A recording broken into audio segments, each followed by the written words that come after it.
Hello, and welcome to the MyHeritage webinar series. I'm Jeff Rasmussen, your host. I'm here live at webinar headquarters in Middleton, Idaho. Today we have MyHeritage's Mike Mansfield with us, who is live at MyHeritage offices in Lehi, Utah, to help us learn about new records on MyHeritage. It's also great to have all of you here. There's more than 1,500 of you from 32 countries who have registered for the live webinar. So wherever and whenever you are, glad to have you with us. Mike Mansfield works for MyHeritage as the Director of Content Operations. Previously, he has worked for Ancestry and Family Search and has been active in the genealogy and family history domain for the last 20 years. Mike's presented at numerous genealogical conferences and symposia in the United States, England, Scandinavia, and Australia. He holds a bachelor's degree in computer science from BYU and a Master of Science in Library and Information Science from Syracuse University. So let's put together our virtual hands and let's give Mike Mansfield a nice warm webinar welcome. Hi, Mike, and welcome back. Thank you, Jeff. It's great to be here. It's always fun to present. Yeah, always fun to have you here, and always fun to have new records to talk about too, Mike. Yeah. So hey, the time's all yours, Mike. Great. Let's go ahead and jump in. Jeff already kind of went over my bio a little bit. I'll just add here, whenever I do speak to people, I like to ask them about where their family is from. I can't really do that in this format here, but mine are from Denmark, Norway, Sweden, England, and Wales, colonial America, meaning I'm not sure where they exactly came from before I picked them up here in the colonies, and then one family also from Germany, or what was Prussia when they immigrated. Previously, I've served on the FGS board, and I'm currently also serving on the NGS Development Committee. So just a few months ago, in October 12th, I did a webinar with Jeff here that I'm going to refer you to a little bit if you want to go back and see some materials that I won't be presenting on here today. I will in the next two slides give an outline of what you'll find in that webinar from just a few months ago. And my focus today is going to be to go a little bit deeper into, well, not only some of our newest collections, but also look a little bit more precisely at how to decipher some of these French and German records that I'll talk about. So I pulled out my deck from early October, and here's some of the stuff that I talked about that you'll see in that presentation that's available there in the Legacy Webinar library, and it's another free MyHeritage webinar. So I spent quite a bit of time then talking about our new Scotland census indexes. So happy to have those available. Some wonderful records we added from England and Wales, especially the Welsh church records. Mentioned a little bit some of our work in Australia and New Zealand. It's a very active community there of genealogists, and we're always amazed at how much interest there is for Australia and New Zealand records. So it's certainly something that we try to focus on. I spent quite a bit of time also back in October talking about some of our incredible work with the National Archives of Norway in publishing more of their census records and a new collection of church vital records. Mentioned a little bit about some of our work in Germany, including an important project we're doing with the German state of North Rhine-Westphalia. I will talk a little bit more about that in this session today, going a little bit, well, actually quite a bit deeper into looking at how to understand what those records contain. I'll talk a little bit about some of our work in Brazil, United States, and Canada, more in Canada, and then we've also been doing some interesting projects in Greece. I've learned more about Greece naming patterns and Greek, transliterating Greek surnames from Greek into Latin characters. It's a fascinating topic. And then on the 12th of October, I had hoped that I would have been able to show publicly our work in transferring a lot of our fillet content from our recently acquired fillet company in France. And back there on October 12th, I said, tomorrow starts today, meaning I was hoping that the release was going to happen on that very next day, which it started to. And so part of what you'll see me do today is talk a little bit more about some of our French records and give some more specific examples. So today's outline, I'm going to talk about French content and French records and how to really start to wring out these records and get everything out of them that we possibly can, and how to do French research, kind of a really quick primer. We're going to look at French places, French dates. It's important to understand how these dates work because the French records, the dates are written out in longhand. It's very rare that you'll see a numerical representation of a date. And then we'll look at some of these French vital records. Using these on MyHeritage, I'll do a fairly detailed example of reading and deciphering both a birth and a marriage record. And highlights from other French collections. And along the way, I want to point out a few power tools and techniques. Then in the latter part of the presentation today, I'll talk about German civil registration and this important project we're doing with North Rhine-Westphalia. I'll give a short update on our continuing project of the Sweden Household Examination books and a large release that we published, I think about the 6th of December, so just about seven weeks ago. And along the way, a few other power tools for especially German research. So when I talk about power tools, I think about this TV show that I really enjoyed watching in the spare time I could find while I was attending university. I think this show started in 1989. It's called The New Yankee Workshop. It went for something like 21 seasons on PBS. And what amazed me about this show is not that I had that much interest in building furniture, but the host, this gentleman named Norm Abrams, his understanding of the tools that he had and how to use them just amazed me. And while I don't claim to be a genealogist on the level of Norm's craftsmanship, whenever I'm able to share some tools that I find interesting and how to use them, I'm going to try to do that. And you'll hopefully see me weave that into today's presentation.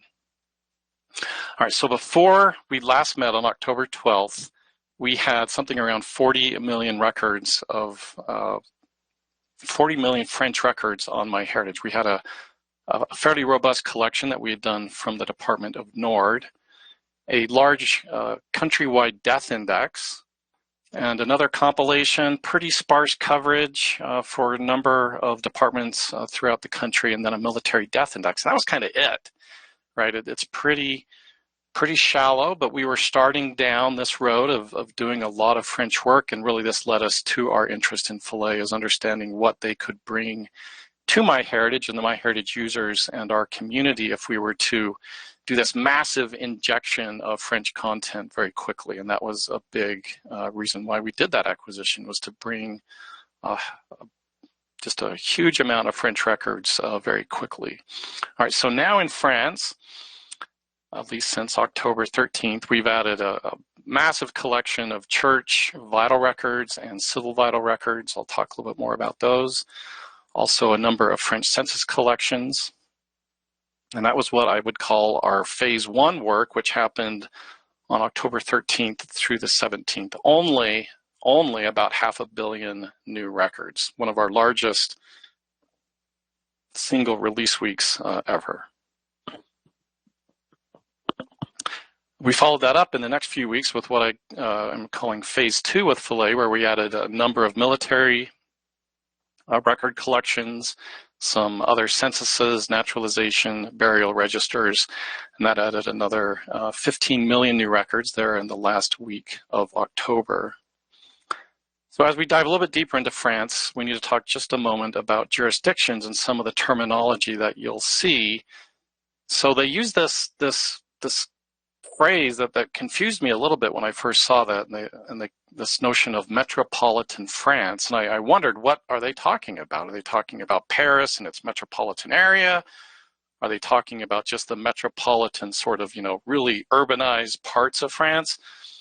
And my initial conceptions were wrong. What this means is that part of France which is in Europe. So the main continental portion of France, plus this island of Corsica that you see off to the southeast of the main body of France there on the continent. So Metropolitan France is that part of France that we would consider European. There are regions of France that have some notoriety, like I think many of us here in the United States and Canada will recognize Normandy as a place where the Allies invaded Nazi Germany during World War II. And so sometimes you'll see these regions. For most of the work that we do in genealogy and family history, these regions aren't so important.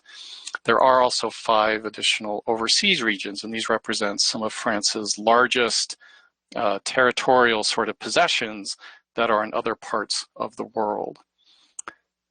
So Metropolitan France is divided into 96 departments, and these departments are one of the main administrative centers, and they all have an archive, and these archives are generally where we're trying to do work as genealogists, or dealing with these records that are held at the departmental level. And there's also 5 overseas departments that you see in the lower part of this map that are boxed in black. The box in the upper right are the 4 departments of just Paris and its immediate sort of suburbs. So if we look at France around the world, France actually has a number of possessions in addition to those 5 overseas departments.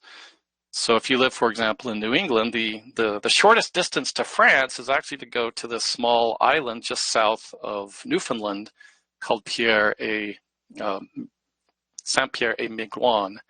So you can go there and they'll speak French, and they're using euros. It's a very small population.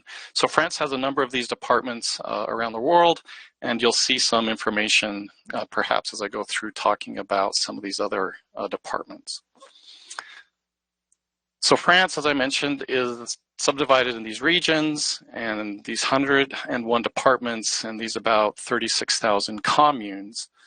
The number of communes changes probably every few months as they add new communes, as communes are subdivided, or smaller, less populated communes might be aggregated together. So I know that number is certainly not accurate, but it's close, and it does change quite regularly. So in our work, we're mostly concerned about these departments and their communes. So if we were to look at one of these departments, I've colored here in red at the very top the Department of Nord. Nord is the French word for north, so this department name is literally, if we were to translate it, as the Department of the North, or the North Department. And if we were to zoom into this department, we see this map here on the right is showing all of the individual communes of this department. And if I zoom in on a section of it, we can see that these communes all have names. And in the middle here, you see a large commune around the city of Lille. Lille is one of the largest, I think it may be the largest city in Nord. It's got over 200,000 inhabitants. If we were to look at all the communes across France, we would get a map that looks like this, and they vary in size. Some of them cover a relatively large area of land, and others are quite small. And the populations can vary tremendously as well. I think one of the smallest smallest communes in the Department of Nord has less than 50 people in it. So when we're searching, we need to be aware of these communes. And so here I'm going to highlight this commune of Avelin, just south of this large city of Lille. And so when we're searching on MyHeritage, we can use just the name of the commune. We can use the commune in combination with its department name. We can also add the country if we like. And we can also include the region if we want to. And the other reason why this is important is if your family trees have birth, marriage, or death events that have a place, then the record matching system on MyHeritage is going to use whatever places are in your tree to try to match these records. And you can see that there's a lot of flexibility. Obviously, the more specific information that you give it, the better. I would recommend at least doing the third one down, which is commune, department, and country. I need to talk just for a second about an interesting topic called the French Republican calendar, because you might run into these if you're doing French research. So this was used by the French government shortly after the beginning of the French Revolution in 1792. It was used for about 14 years until 1805. And they decided to start the years on about the 22nd, 23rd, or 24th of September, essentially the autumnal equinox. And in many of the records, when you run into these Republican calendar dates, you'll see the record recorded as a Roman numeral 1 through 14, before they abolished this system and went back to the Gregorian calendar that we and the vast majority of the entire world uses today. Months were given new names based on nature, and each month had exactly 30 days. So for example, this month from the 21st of December, Nivos was named after the Latin word nivosus, which means snowy. The next 2 months, pluvos and ventos. So ventos, again, named after a Latin word meaning windy. The extra 5 or 6 days at the end of each year were kind of national holidays, and that's how they made up the 365 or 365 or 366 days in each year. And the nice thing when working with French month names is you can see here that the French names, which are in the portion of this chart that is not colored, are often spelled very similarly to what we have in English, the biggest exceptions probably being August and July. You see that November and October and December are only difference in their position of the last 2 letters. And then finally, when we're working with French dates, we need to understand a little bit about how the French language records large numbers, specifically 4-digit numbers such as a year. So here I'm showing 1863 and how it's written in French, which is 1863. And so if we're to decompose this, I'm going to put up this chart here on the right of how French numbers works. And so just like we have in English, we have sort of unique words for, 0 through 9, and then we have a 10. And then we do this funny thing in English, and they do a similar funny thing in French, where by the time we get to 13 in English, we have this, we don't really have a word for 13, right? We use 3 and teen, this kind of contraction. And they do this starting at the number 17. So they have 17, 18, and 19. But they do have real sort of unique words for 16, 15, 14, and 13, which we really don't have in English. And so you'll see as you look at the table on the right, we have words for 20, 30, 40, 50, and 60, but then it gets really weird, where if I want to say 70, I use 60 and I add to it. So for example, if I want to say the number 70, I say 70, or 60 plus 10.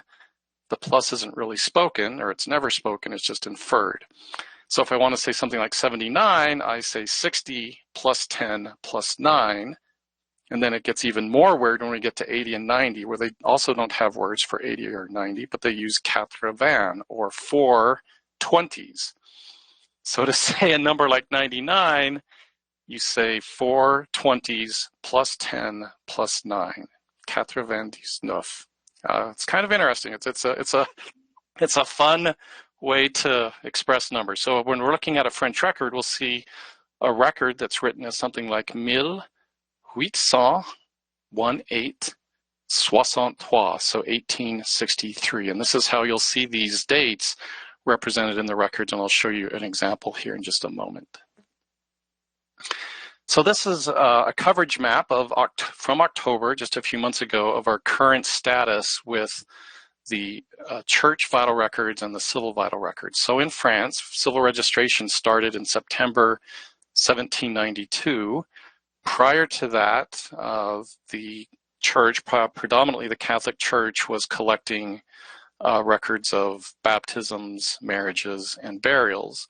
You can see that our coverage for the church records prior to 1792 is still somewhat thin. And so one of our goals going forward is we're going to work to increase our coverage there as we do more earlier records prior to 1792. The wonderful news, though, is once you're into civil vitals from 1792 forward, you'll see we're only missing one department, the Department of Gare in the southwest part of the country.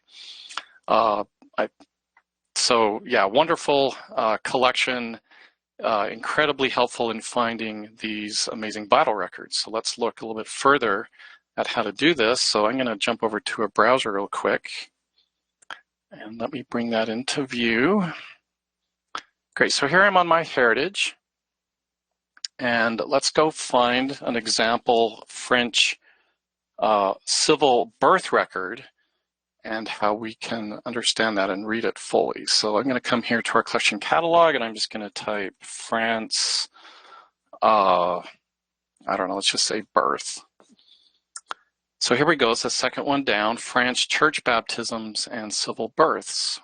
154 million records, just a really, really large collection. I'm just going to turn off the advanced search because I don't think we need it for this example. And in the name here, let's just look for a Pierre. This is a fun surname. No, let's see. I want to do a different. Apologize. I want to do Julie Marie Martin. So Martin is one of the most common surnames in France. This is kind of looking like for a person named Smith here in the United States. I think it is the #1 most common surname in use in France today. And we're going to use this place that I mentioned in Aveline, and let's just see what happens when we do a search like this. So a Julie Marie Martin with the birth year of 1894, and in Aveline. So let me change this. I'm going to say Nord. See if I can get, yeah, so we get a bunch of different records here. And at this point, I'm able to go into a record and look at how it's formed. And so let's click on just this one here. So you see that in a birth record, in many of the Fillet records, what Fillet did is they went for sort of what we'd call a breadth first approach, where they've indexed just the primary, in the case of a birth, just the primary name of the child or the infant who was recorded in the birth record. But these records invariably include the names of the parents and other people, and that's what I want to show you, how we can look at a record and get more information from it. So to do that, I'm going to go back to my deck and we'll proceed to dissect one of these records. So here's an example of a Julia Marie Martin who's born in Aveline in the Department of Nord, France. So if I look at the record on MyHeritage, I get this view here on the right, and my interest is going to be in this record in the upper left corner of the image. So let's go ahead and zoom that in. So this is what the image of this French record looks like, and our record of interest is up here in the upper left corner. And I'm going to zoom in even further to this record, and let's dissect this a little bit further. So the other nice thing I would point out before I start is these records are very formulaic. They look a little bit daunting when you first approach one of these, but once you start to understand the pattern or patterns, I wouldn't say the patterns are always, there's not just one pattern, there's a few different combinations, but in general, the formula is fairly regular. And so you'll see the elements that I'll point out here, usually in a very similar order. And you'll also see here on the image that, like on this line, you see how the surname is written in a little bit heavier pen. And same thing down here. And so sometimes there's visual clues of different components that we can use as well. All right, so it starts out giving us the year of the record. So again, 1894, or 1894, on the 2nd of December, appeared. So everything before that, after that first line and down to here is information about the sort of official language, you know, I'm the civil registrar and this person's coming at this time of the day, this type of thing. And so what I want to look for when I'm scanning one of these records is this verb, this a comparu, this person appeared, and this is this Desiree Louis Martin, and he is a 33-year-old person, and he's a carpenter, and his house is in Aveline, this commune. And he presents un enfant à sexe féminin, presents a baby girl who he declares was born aujourd'hui, or today.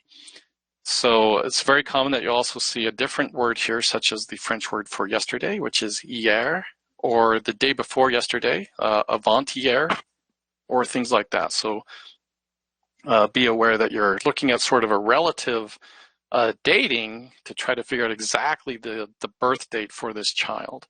So we know when this person appeared, the 2nd of December, and because he's saying it's aujourd'hui, or today, then we can understand that the birth occurred on the 2nd of December as well.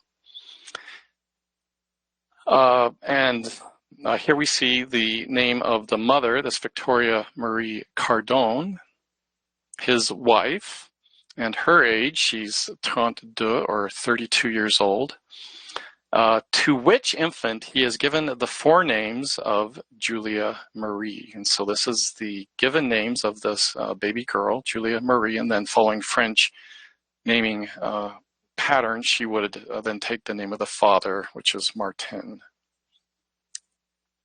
Then we get some other names down here. So we have a Louis Chrétien, a Jules Montel, and then we get some signatures at the bottom. So here is the signature of Desiree Louis Martin, or Desiree Martin. This is the father. We get another signature over here, another one there, and the civil registrar office also signs.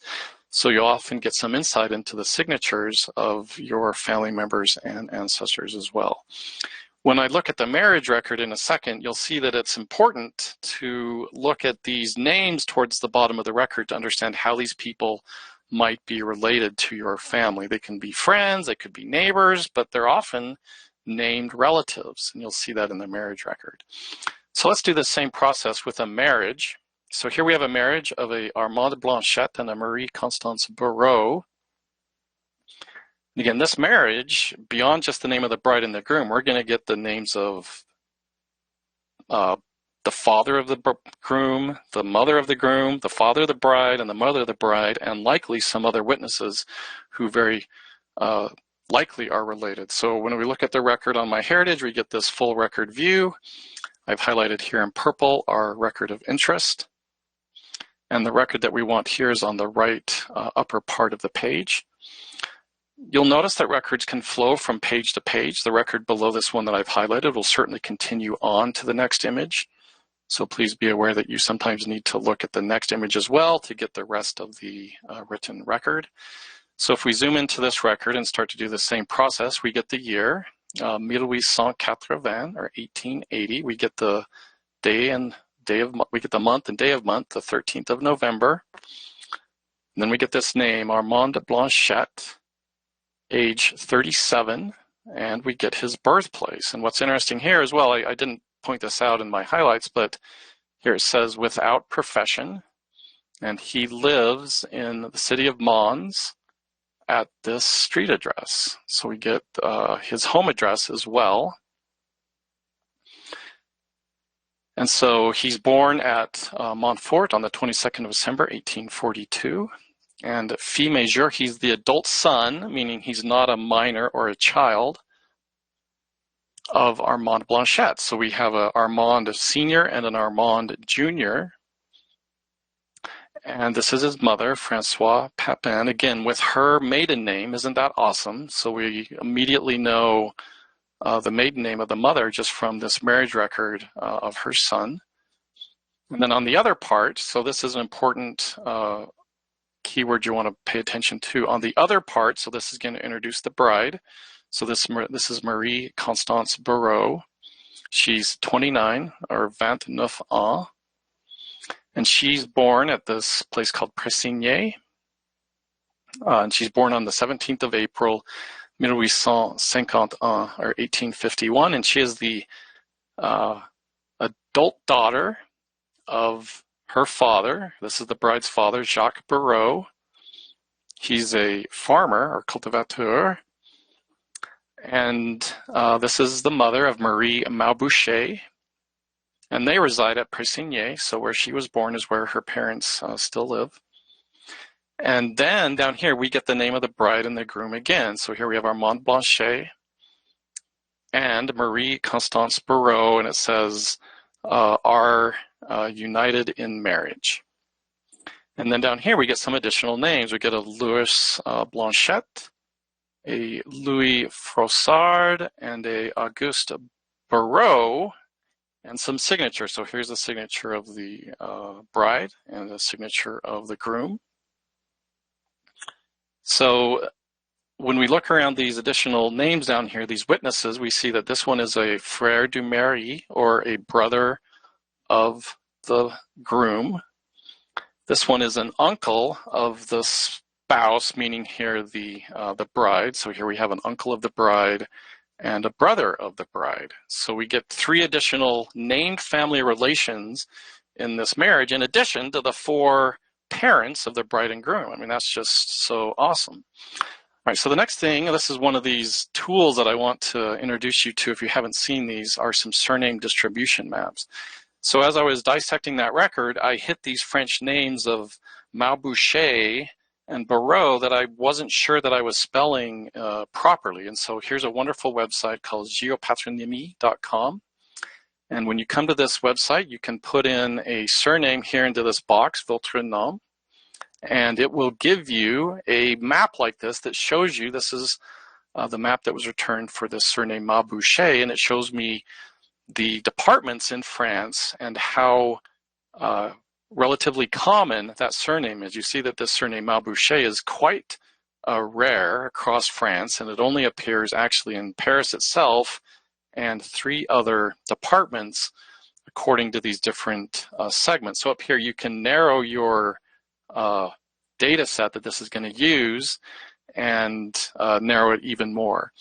Now this isn't going to be 100% always the gospel truth. As you see here, they only have data from 1891. So I think in a little bit I'll show you a census from, I think, 1872 that has this surname appearing in a different department. But what I like about these surname distribution maps is it gives me confidence as a researcher that I've got the proper understanding of a surname and how it's most likely represented and spelled. This is a free site. I would recommend you to use it. It was acting quite slow this morning. I don't know if they're having some technical issues right now, and so that's why I'm showing you screenshots. But I can also go back and I can do the same thing for this other surname in that marriage record, the surname of Barrow, and you see that it's a much more common, and this very darkest color here is the department of Desiree, if I'm saying it correctly, and it shows me a great density of the surname occurring in that department. All right, let's look a little bit at some French census content. So from 1836 until 1936, so about 100 years, exactly 100 years, a national census was conducted every 5 years in France, except for 2 years, which was 1871 when they were involved in this Franco-Prussian war, and 1916, which I'm sure you all recognize as right in the heart of World War I. And so here's a new word you can impress your family with, or trivia, quinquennial. So they have a quinquennial census, meaning occurring or recurring every 5 years, as opposed to our decennial censuses like we have in the United States, Canada, and most of the United Kingdom. And as I mentioned, the 1871 census was delayed, but at least they did get around to taking it. It was delayed until 1872, and that was caused by the collapse of the Second French Empire, when they were soundly beaten by the Prussians. And the 1916 census was not conducted, and it was not ever taken. But these census records, just like we see in other countries that have censuses, provide an excellent resource for understanding, who's living together, their relationships to each other, and gives us the ability to then go and identify other records that can help us have success. So currently our census collections that we have from Philae and have migrated to MyHeritage, I'm showing the coverage here for the 1872 census, and you can see I think we have something like 67 of the 96 departments in Metropolitan France, so not perfect coverage. We're working on continuing to add these. One of the challenges in France is these types of records are held individually by all of these different departments. It's not like the National Archives we have in the United States or Canada or England and Wales, where you can go to one institution and get access to an entire census. You have to go to each one of these separately and independently, and some of these, for example, haven't digitized their census records yet, and so we're working through that. And then this interesting thing happened, the way that Fillet did their 1906, and 1901, and 1911 France Census, is they really wanted to build a census collection around 1906. And so what they did is they used 1906 when they could get it, and when they couldn't, then they reverted to 1901, which is this light sort of middle shade blue, light blue. And when they couldn't get 1901, then they would go and get 1911, which they only did for one department. So when we migrated this content to MyHeritage, we actually broke this up into 3 separate collections. You'll see a 1906 census, a 1901 census, and then this 1911 census just from the Department of Courasy. In the database descriptions that you'll find on MyHeritage, I've listed all of the departments that are included in each of these respective censuses. And this will change as we go forward. And for example, I'm highlighting here this one and only one department that they included in this sort of compendium for 1911 that we broke out on MyHeritage. So with that, I want to come back to a web browser and let's look at 2 census records really quickly. So I'm just coming to the collection catalog. I'm going to type 1872 census. I probably don't even have to put the word France in there, and it comes up right here, the 1872 France census.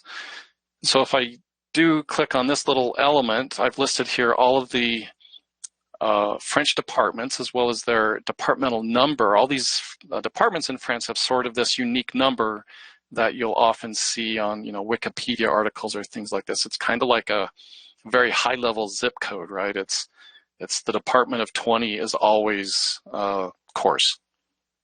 So let me go ahead and collapse that back down, and let's do a search here for an example. So I'm going to use Pierre, and we're going to use the surname, Malboucher. That's pretty rare.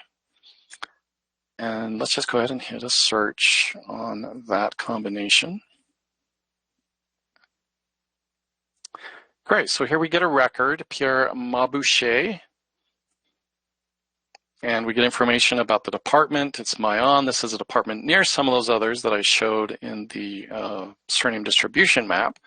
But you might remember, if you go back and look, this wasn't one of the departments that it listed. So again, don't get too concerned if you're seeing things that don't map those surname distribution maps. They're using different data for, kind of that purpose. And let's go ahead and zoom in on this record. So here we get Pierre and his wife Marie and 2 children. And let's look at the image. So here's the census image. So over on the left, we have some information from the index, and I can collapse that or make it go away entirely. And then here it's giving me a highlight. So here I have Pierre Maboucher and information about his role in the family, and his spouse, Marie, who is sa femme, or his wife, and leur fils, their son, and leur fille, their daughter. And over here on the right, we get information about where they were born. And if you remember, that wasn't in the census index that I showed earlier. So always remember that it's very rare that we will key every last single field from a collection like this. And so you always want to look at that original image and see what else you can understand from it. And so here we get information about, I believe this is where they're born. Yep, lieu de naissance. So that's some information about their birthplace. So that's a quick example of the 1872 census. Let's go back and look at a 1906 census example. So again, I'm just going to come back to the collection catalog. And we'll just type 1906 France. It can be any type of term that's going to get a hit. So 1906 France. And here, I want to use this other surname that we looked at in that marriage record, Clement Barrow. And I think that's enough. Let's just, I do know his birth date, 1851. Great, and let's go ahead and hit search. All right, so here we have a Clement Barrow, again with a wife and a couple children. And same type of pattern, I can look at the individual record view. We do have information here about the birth. I apologize, that might have been expressed in the 1872 example. Again, though, you just always want to look at the original image and see what else you can find there. So let's go ahead and let this image render. So this is actually being served by Filet, and I'm sure because I'm doing a live demonstration, it's going to give me some trouble. I'll let it sit here for just another 10 seconds before I will move on. I apologize, I'll probably move on, but normally you'll see a census image here that you can zoom in on. You can save these to your computer, all that type of stuff. It's awesome. All right, let's come back, and wow, that's a weird looking screen. Okay, great. So also just released in the last, I think, 10 days, we've released a new and large important collection from Val-de-Marne. So Val-de-Marne is, again, one of these 96 departments. This is one of the suburban, urban areas just to the southwest of Paris. And hopefully here in the next week or so, you'll see us release the marriage component of the same collection. And there's a lot more coming. A project that we've been working on now for a few months are the family trees from Filet.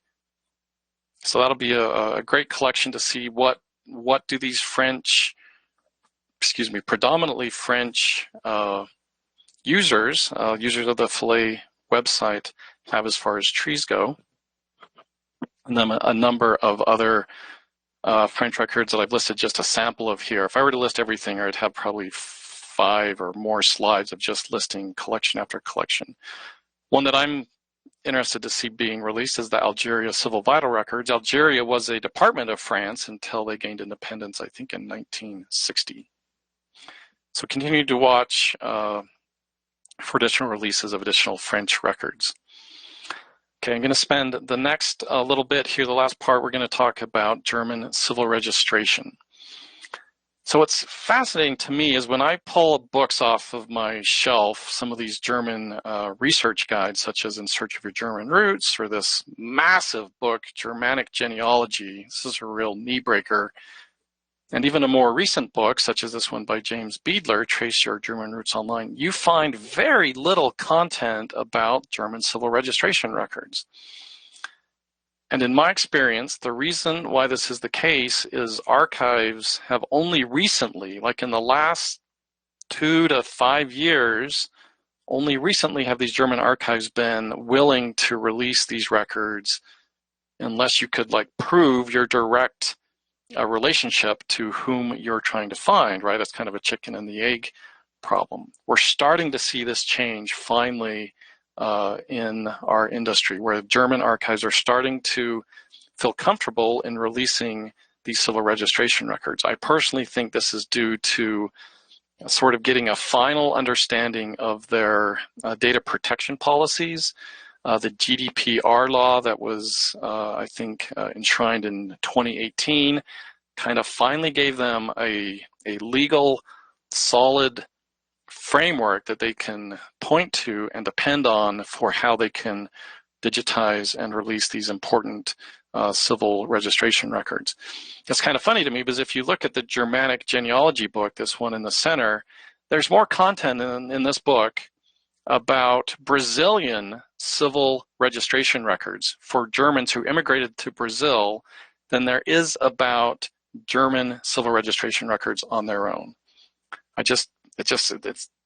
Yeah, these authors were not too excited to talk about these records because they just had such limited availability. But luckily, that's starting to change. And so really in German civil registration, we're just starting now to see the tip of the iceberg. And we're hopeful that some of the projects that we're doing and others in the industry are going to unleash this avalanche of these important civil vital records. All right, so the one that I'm going to talk about is a project we're doing with the German state of North Rhine-Westphalia, and you see it outlined here. It borders Netherlands and Belgium on the west. This is the most populated state in Germany. In fact, about 20% of all Germans living in Germany today live in this one state of North Rhine-Westphalia. Right? It's kind of like in the U.S. If this was the U.S., this would be California, Texas, New York, Ohio, and Florida all together. Right? It's very, very densely populated. All right. So the first component that we did was this subcomponent of the state called Münster. So let me show you how North Rhine-Westphalia is divided up. So here we have on the left the state of North Rhine-Westphalia, and it's broken out into 5 sub-districts.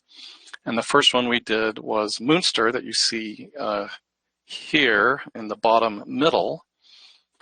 And then a few months ago, we released the records for Arnsberg and all of its sub-jurisdictions.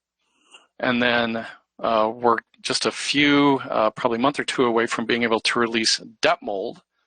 And currently today, we're in the process, as we speak, of keying or indexing the records from Dusseldorf and Cologne. The quantities for Dusseldorf and Cologne even greatly outweigh those from Arnsberg, Detmold, and Münster, a much more even densely populated area. So definitely keep your eyes open as we go through this year. We should be wrapping up these deaths certainly by the end of 2022.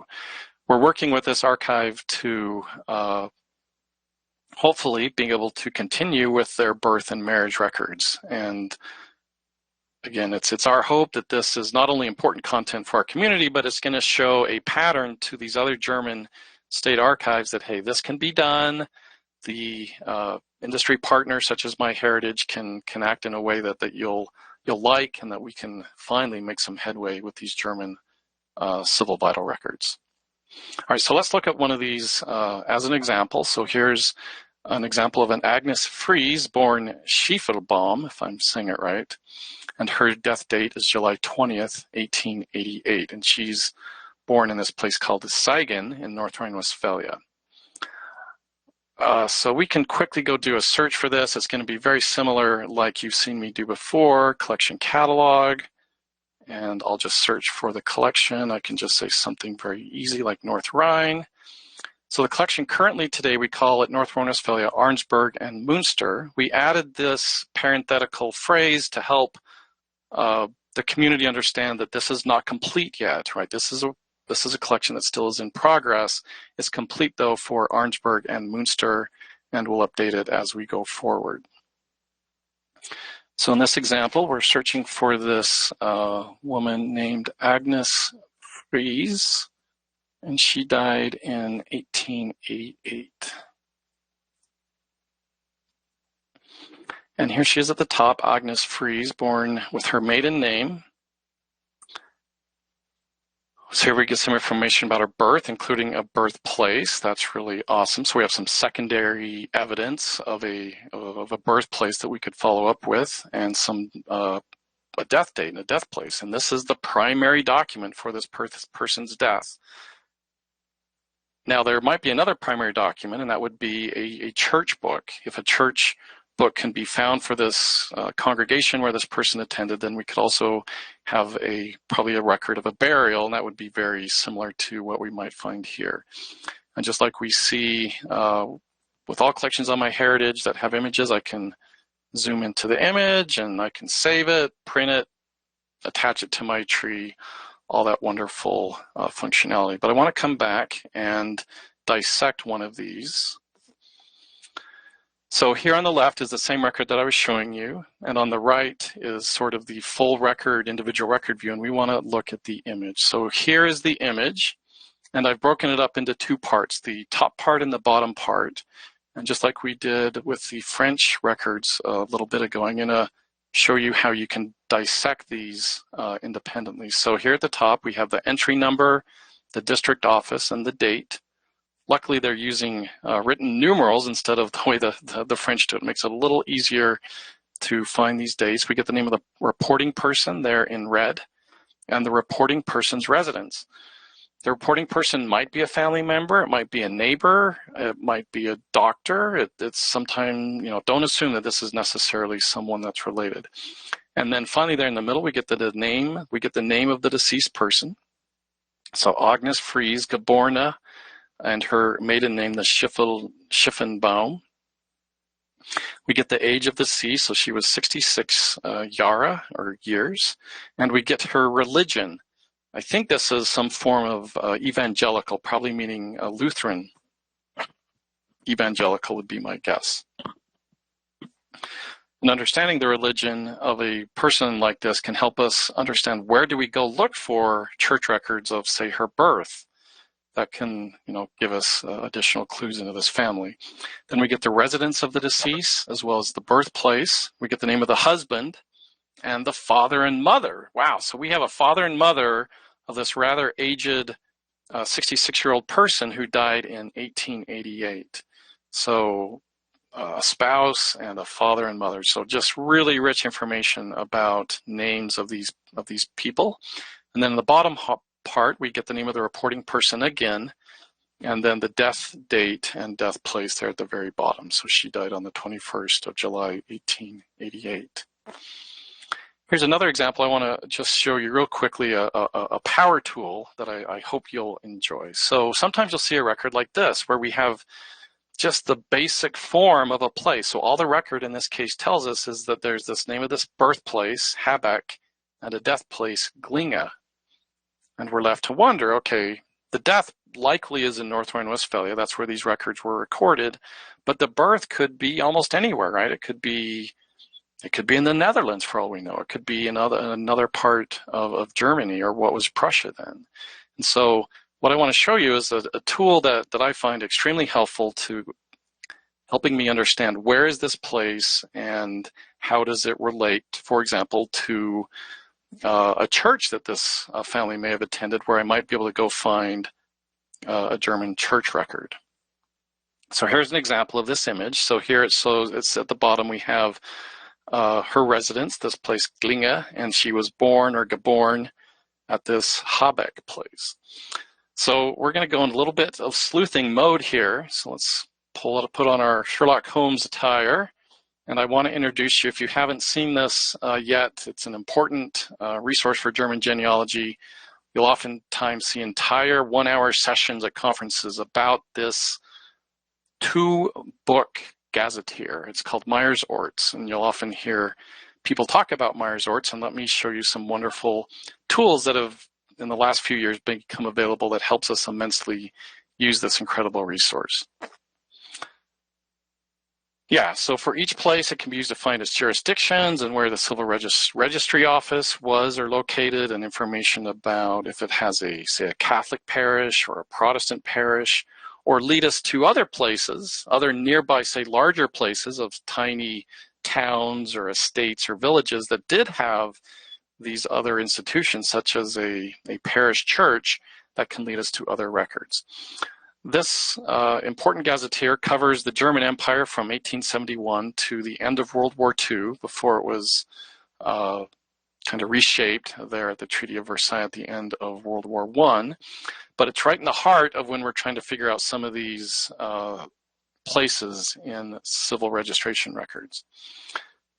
It's got over 210,000 cities, towns, hamlets, villages, camps, mines. I've seen all sorts of things in this incredible gazetteer.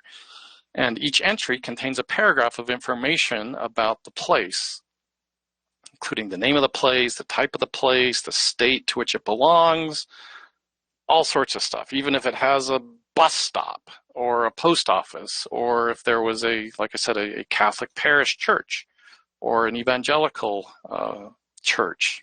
Wonderful information. The challenge with this resource is, well, first of all, it's printed in this Gothic Fraktur typeface, and it's heavily abbreviated, and it's in German.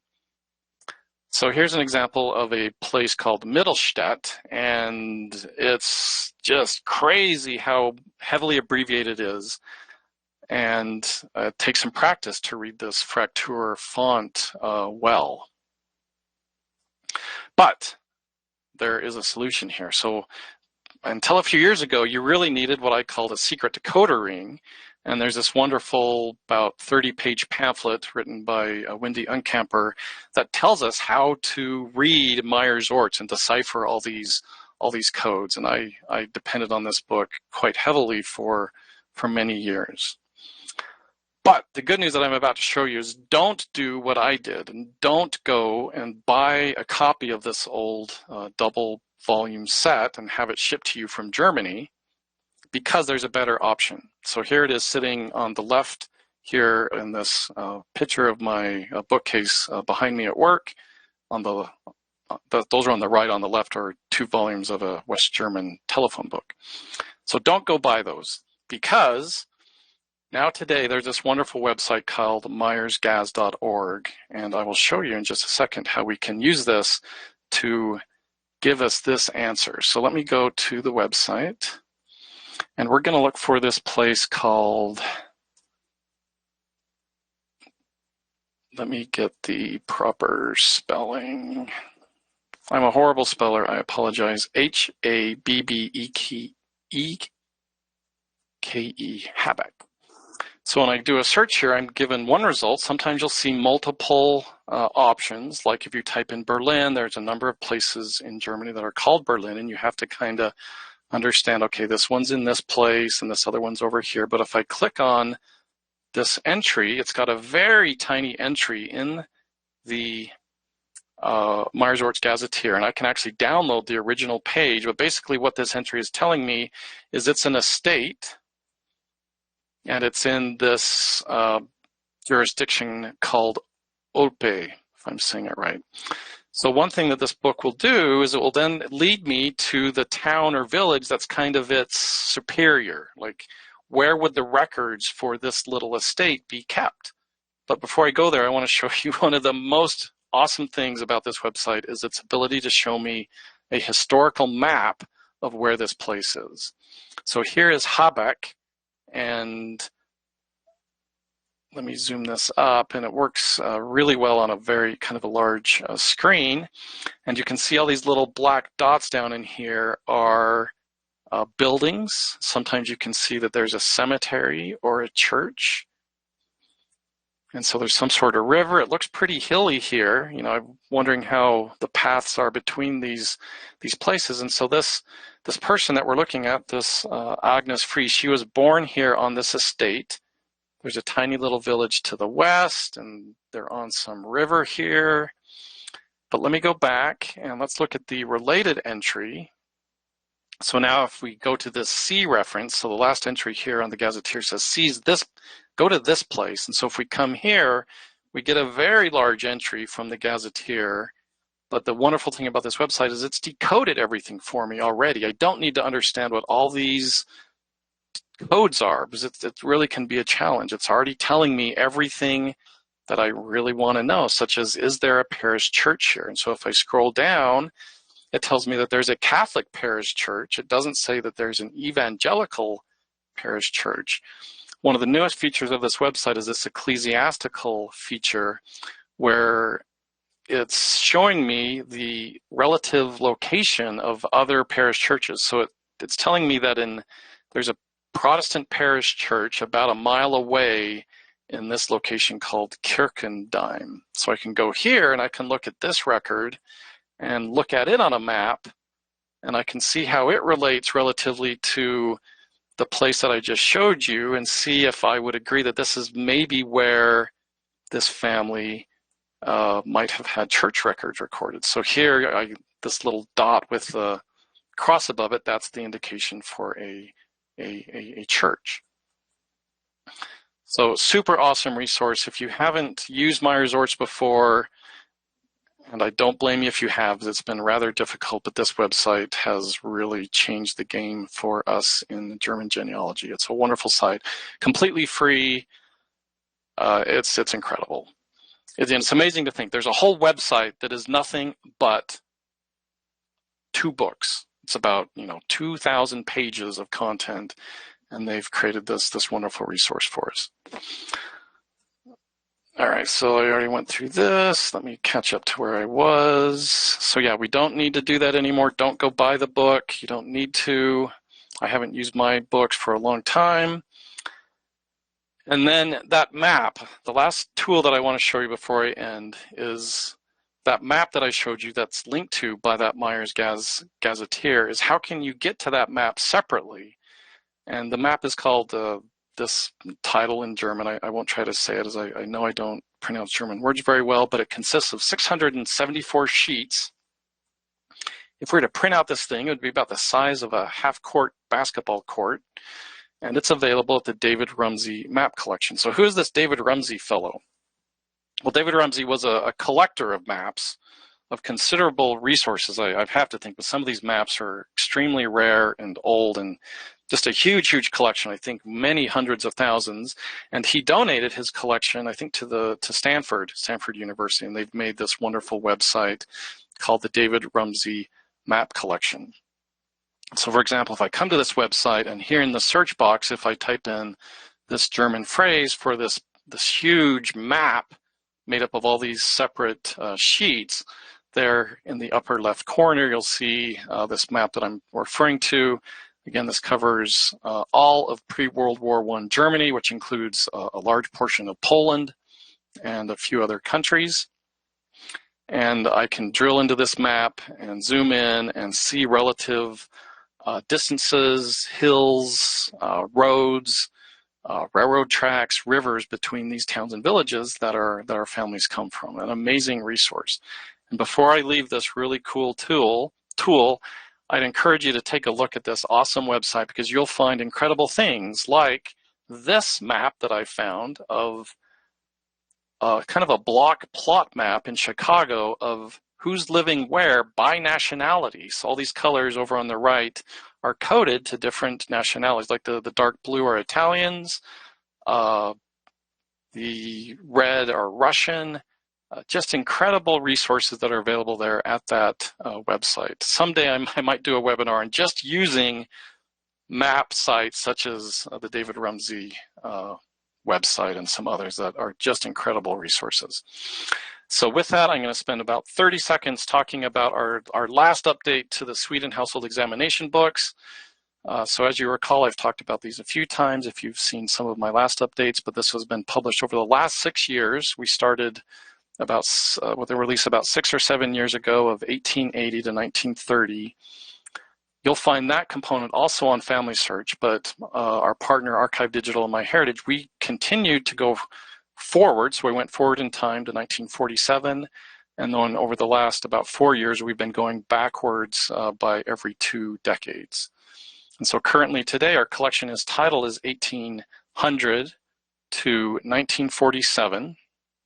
And that last release was done just earlier in December. I'd encourage you, though, to go look at, if you have Swedish family in the early part of the 1800s, later part of the 1700s, definitely take a look at this, even if you think that the events were in the 1700s, because we have many, many books that start in, say, 1780 or 1760 even, and then go through 1800 into the early 1800s. So remember, these books span multiple years, and the earlier you go in time, generally the books cover more and more years. I've seen many books in this early set that cover 40 years or 50 years. And so I was looking at some records earlier today that were from the 1770s from these very early books that we have. So, and currently that collection is at an astounding 158 million records. Just a wonderful collection for Sweden. I wish all countries had these records because it really revolutionizes how you do research. If you want to know more about this collection and a case study that I illustrated, I would refer you to the talk that I gave here with Jeff just back in October. So with that, I'm going to end and say thank you. It's always my pleasure to speak to you. If I don't have time to talk to you here in a moment during the Q&A, I'm always happy to take questions here at my email address there at MyHeritage. So with that, I'll turn it over to Jeff. Well, very well presented, Mike. I appreciated the tour of the Myers-Orts. I remember my one of the very first things that I learned in as I pursued my genealogy degree was the Myers-Orts Unverkehrs Lexicon, and no, we did not have Myersgaz .org back then. Would have been nice, but yeah, very well. Mike, this webinar reminds me of how strong MyHeritage is with the records in Europe, where many of our ancestors originated. So if you're out there and you're not yet a MyHeritage subscriber, and you do have ancestors in Europe, then yeah, MyHeritage does a very nice job. We're going to do some door prizes, Mike, and then we'll get back to some questions. Coming up, this is what our schedule is for the next month or two. We're next going to learn about what's new in the MyHeritage photo world, and that also reminds me, there's if you head up to blog.myheritage.com, maybe after we conclude here today, I'm actually gonna pull this up and bring it over to this screen. Yeah, right now, between now and the 5th of February, you can go and utilize the colorizer, the enhancer, the repair tools up at MyHeritage for your photos for free. So yeah, go and check out blog.myheritage.com to learn more about that. And always a pleasure to learn from Uri Gonen. And then we've never had this kind of a topic before. So Roots Tech is coming up, and Roots Tech is the place for major announcements and just industry goodies. So Daniel Horowitz will be with us on the 8th of March to talk to us all about what happened there. So yeah, fun schedule of live webinars coming up. Okay, door prize time. If you're here, you're eligible to win. Nothing that you need to do to get on the list, because you're already on the list here. So first door prize, we're going to give away a 1-year MyHeritage Complete plan. Gives you the family site subscription and access to, Mike, is the 16.3 billion, is that still the accurate number of historical records? It's close. I'll have to go check. It changes a lot. Yeah, I imagine that keeps going up. That's what I had at least a couple weeks ago. It's plus or minus at least 100 million. How about that? All right, sounds good. So at least everything that you talked about here today, Mike, is going to be part of your MyHeritage Complete plan. So let's go and find a door prize winner. And just watch for an email from me. Elizabeth Quinn. Congrats to you. Hope that was fun to hear your name on the air. And we're going to give away a MyHeritage DNA test kit. And we'll say congrats to James Karn. So congrats to both of you. Glad that you were here today. And okay, Mike, let's go to some questions. The top question that was asked often was, is there any kind of an online help for translating these French records for those of us that don't speak French? Or how did you do it? How did you understand what all those words meant? Yeah, so I maybe cheated a little bit. I did study French in high school for a number of years, and I lived in French Canada for a while. I don't consider myself to be fluent. I still struggle immensely to speak it well, but I do have some decent capability to read it. You might have seen that I didn't feel probably as comfortable with the German documents. Is there help? There are, there are certainly genealogists in our field who do translation services. That's obviously going to be pretty expensive. So part of it is just being able to type what you're seeing, and then Google Translate will do a decent job. It's certainly not perfect, but if you can type what you're seeing, I would definitely give that a try. I've got to think that there are some other resources and courses on reading German and French handwriting. I know that I ran into a person at a German conference a couple years ago who had a whole website of educational materials just on German. Have there been talks, Jeff, on your platform here about reading French Yeah, and or that's what I was just thinking about. And let me move that over to my monitor here. Yeah, if we go into, I'm trying to remember what I think the word script may have been in.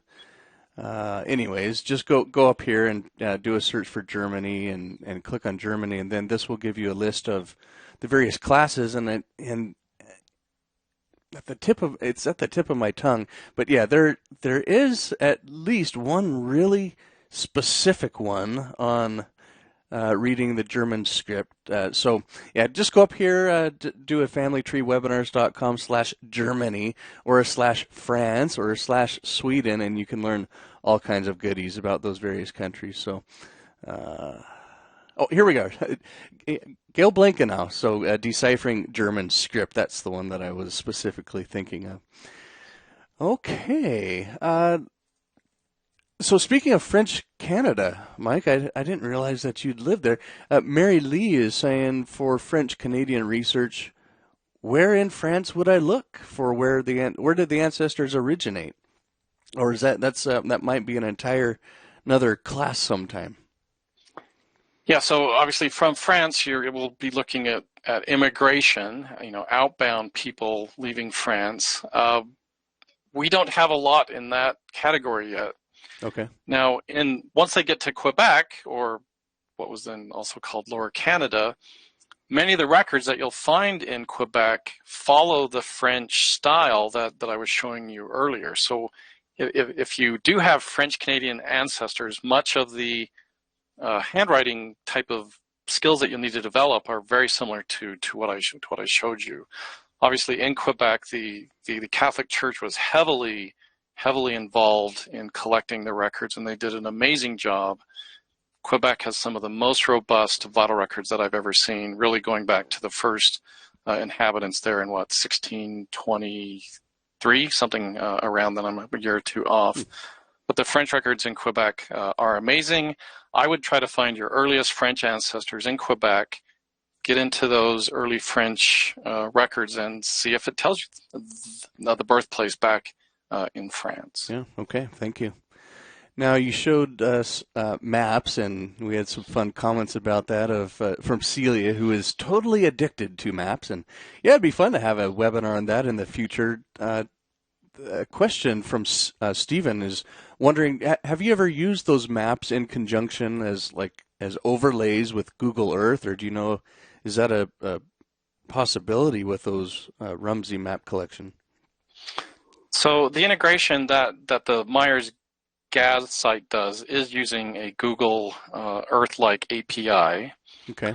I haven't investigated deeply to see how they did that or what they're doing, but eventually I believe if you click down low enough on the Myers-Gaz map user interface, you'll see it switch to a more modern level, a map level that shows you, today's roads, today's buildings, that type of thing. Yeah. I'm not sure if that was the question, but yeah, I definitely take a look though more at that Rumsey map site. It always amazes me the amount of work that they put into it, and nothing would surprise me that they might have done. Yeah, great. Bobby's wondering about French or German cemetery records at MyHeritage, or how would she look to see if those records are on the website? Yeah, so we have a few cemetery collections that I listed very early in some of the content that we have migrated from Philae. I wouldn't say that the coverage is robust or near universal. Okay. There are a lot of societies and projects that are sort of independent that do cemetery transcription work. We're starting to see companies such as Billion Graves do more international cemetery transcription as well. Jeff is about to point out one that we did migrate from Philae, this daily burial registers of Parisian cemeteries. Again, it's going to depend though on when your ancestor might have passed and if they would be covered by such a collection or not. Okay. So definitely a lot more for the industry to do, I think, with many cemeteries across really all of Europe. Yeah, all kinds of potential. So, Bobby, I just went up to research, went down to collection catalog, and then just typed in a word right here, and that's how I found that. Well, Mike, very good. Thank you so much. It's been enjoyable and educational, and yeah, looking forward to using Myers Orts some more, and and these collections. You did a very nice job of teaching there on what's new here today. Any final thoughts, parting words? No, I'll let Jeff say his favorite thing. What, do genealogy whenever? What do you say, Jeff? Oh, well, life is short, so do genealogy first. And I'll say amen to that. Amen. Yep. All right, everyone. We'll see you next time. Bye. Thanks, Mike. All righty. Bye.